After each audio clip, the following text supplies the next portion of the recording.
Bismillahirrahmanirrahim. Assalamu alaikum to all of you. Students, how are you all? Everyone knows the condition of our country. So due to this condition and COVID-19 of coronavirus, our lecture will be online. So first of all, those students who have no books, please take your books.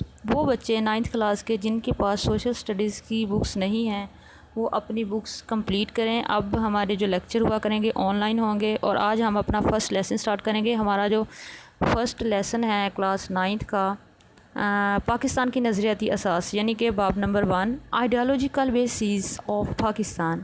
اب اس کے اندر first lesson کے اندر کیا بتایا گیا؟ سب سے پہلے ہم کس چیز کو اسٹڈی کریں گے؟ یہاں پہ بتایا گیا جو ہمارے تدریسی مقاصد ہوتے ہیں سب سے پہلے ان کو اسٹڈی کرنا مین پرپز ہوتا ہے. اور اس میں کیا ہے؟ فرسٹ آف آل ہے نظریے کی اصطلاح کی تعریف، پہلے نمبر پر اسٹڈی کریں گے. سیکنڈ پہ ہے نظریہ پاکستان کے اہم ماخذ سے واقفیت حاصل کریں گے. تھرڈ ہندوستان میں اسلامی دور حکومت. اور فورتھ نمبر پہ ہے کہ برصغیر کے مسلمانوں کی مذہبی ثقافتی سماجی و معاشی محرومی کے حوالے سے دو قومی نظریہ. فورتھ پہ قائد اعظم اور علامہ اقبال اور قائد اعظم محمد علی جناح کے ارشادات کی روشنی میں نظریہ پاکستان کی وضاحت.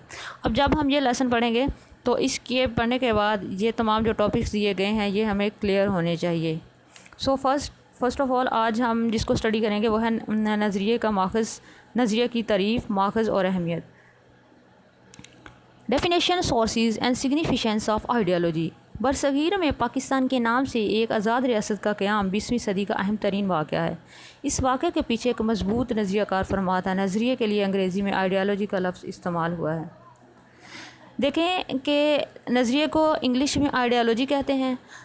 اب وہ کہتے ہیں کہ برصغیر میں پاکستان کے نام سے جو ایک ریاست کا قیام ہوا ہے، ایک ریاست جو وجود میں آئی، وہ 20ویں صدی کا اہم ترین واقعہ تھا اور اس کے پیچھے ایک مضبوط نظریہ کار فرما تھا.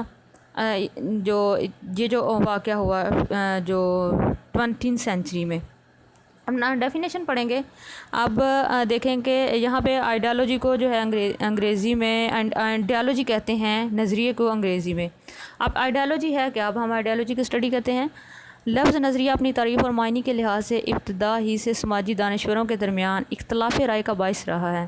مختلف ادوار کے مکاتب فکر اور محققین نے اسے اپنے انداز میں بیان کیا. معنی کے لحاظ سے نظریے سے مراد سوچ یا مقصد ہے، جبکہ اصطلاحی معنوں میں نظریے کی تعریف کچھ اس طرح سے بھی کی جا سکتی ہے. اب نظریے کا بیسک معنی جو ہے ایک پرپس، تھنکنگ، جو اس کا جو مین مقصد ہے کسی چیز کو وجود میں لانے کے لیے اپنے ذہن کے اندر ایک سوچ، ایک نقشہ ابھرنا نظریہ کہلاتا ہے. فرسٹ ڈیفینیشن کو دیکھیں. یہاں پہ جو ہے فرسٹ ڈیفینیشن ہے کسی شے کو وجود میں لانے کے لیے ذہن میں جو سوچ، فکر اور نقشہ ابھرتا اور قائم ہوتا ہے نظریہ کہلاتا ہے. سیکنڈ میں کسی بھی مقصد کے حصول کے لیے بنایا گیا فکری خاکہ نظریہ کہلاتا ہے.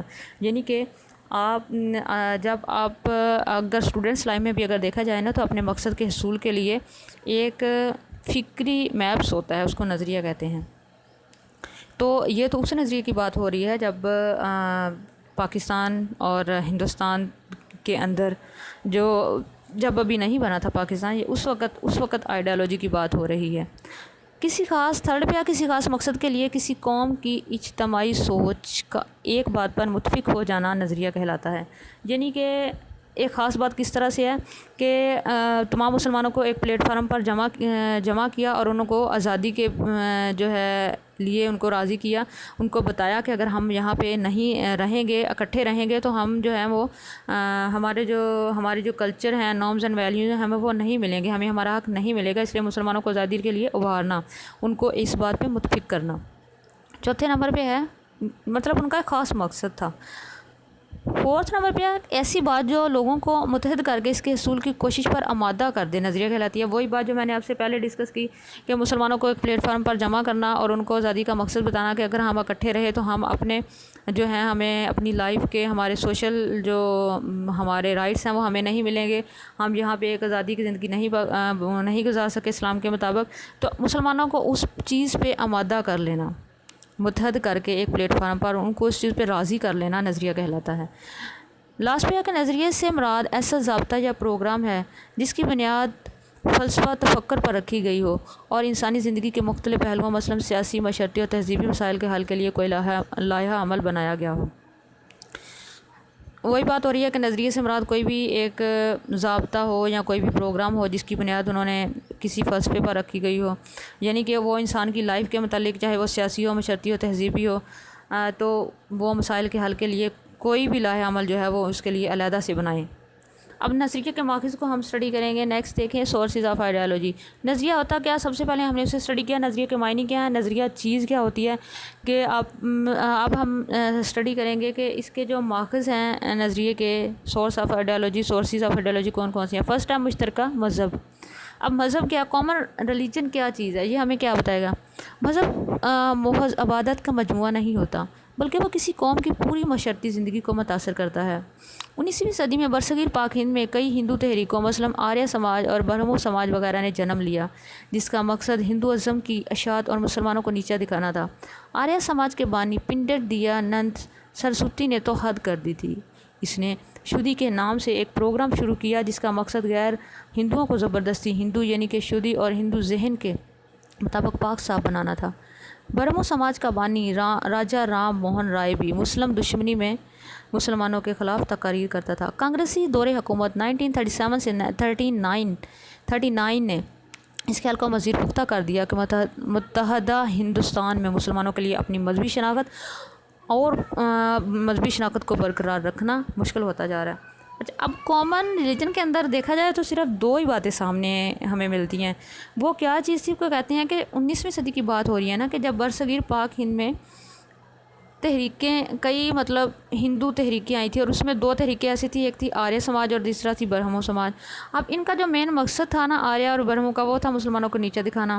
اب ان کے جو لیڈر تھے، جیسے اب آریہ سماج کا لیڈر تھا پنڈت دیانند سرسوتی، اب اس نے بھی حد کر دی۔ اس نے کیا کیا؟ اس نے شدی کے نام پہ ایک پروگرام بنایا جس کا مین مقصد غیر مسلمانوں کو، جو غیر ہندو تھے، یعنی کہ جو مسلمان تھے، ان کو زبردستی ہندو بنانا تھا۔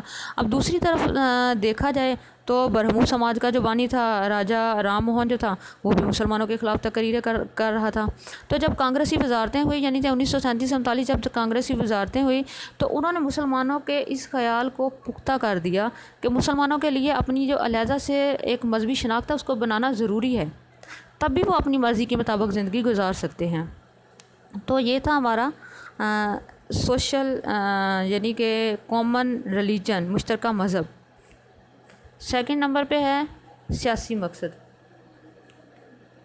اب ان کا سیاسی مقصد کیا تھا؟ یہاں پہ ہم مشترکہ سیاسی مقاصد کی بدولت دنیا کی کئی اقوام نے اپنی آزادی کی جدوجہد کی۔ انگریزوں کی آمد سے برصغیر پاک ہند میں جمہوریت کا تصور ابھرا، جس میں حکومتی نمائندوں کا انتخاب ووٹ کے ذریعے عمل میں آنا تھا۔ آبادی کے لحاظ سے مسلمان برصغیر پاک ہند میں اقلیت میں تھے،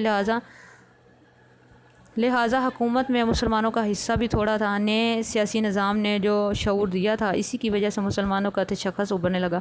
اب یہاں پہ دیکھیں کہ اگر پولیٹکس کی بات کی جائے یہاں پہ، تو اس کا مین مقصد کیا تھا؟ وہ کہتے ہیں کہ جو ایک سیاسی مقصد کی بنا پر دنیا میں کئی اقوام نے آزادی کی جدوجہد کی ہے۔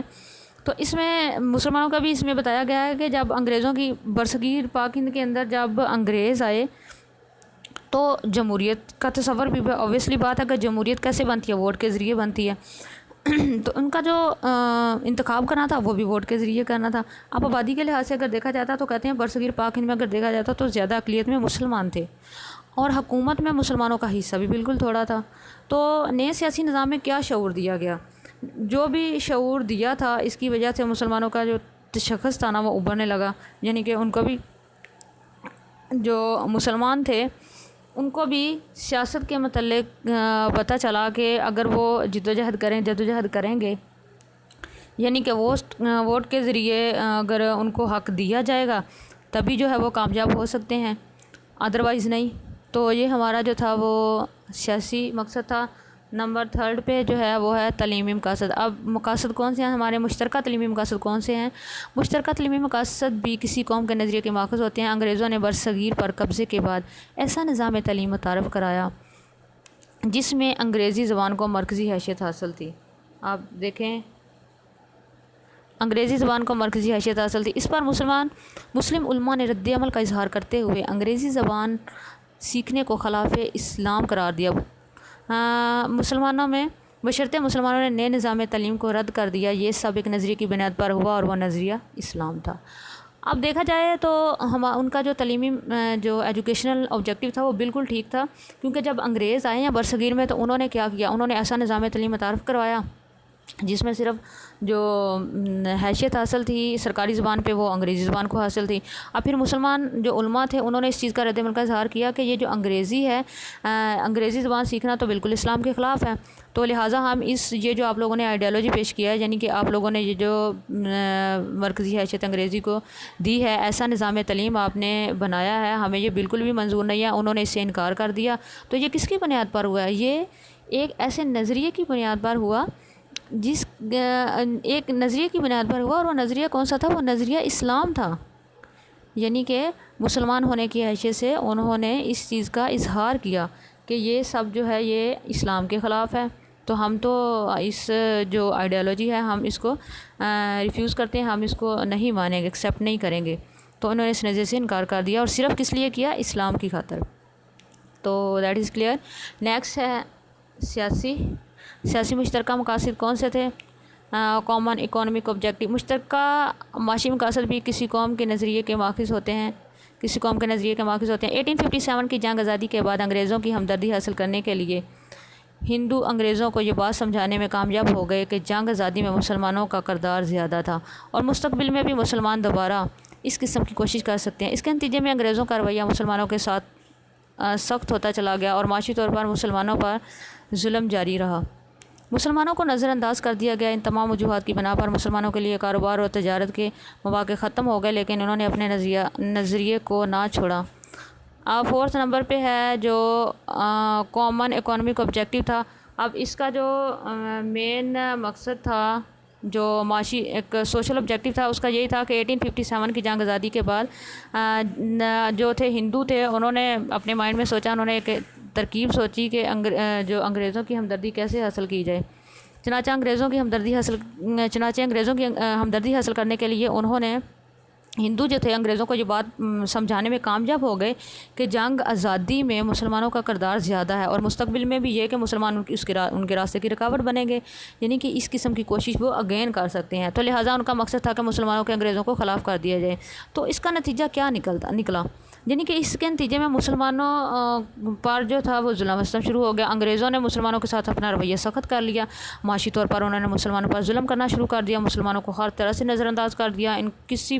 یعنی کہ ان کی جو تمام وجوہات کی بنا پر مسلمانوں کے لیے سب سے بڑا مسئلہ یہ ہوا کہ ان کا جو کاروبار تھا اور تجارت کے جو مواقع تھے وہ انہوں نے ختم کر دیے۔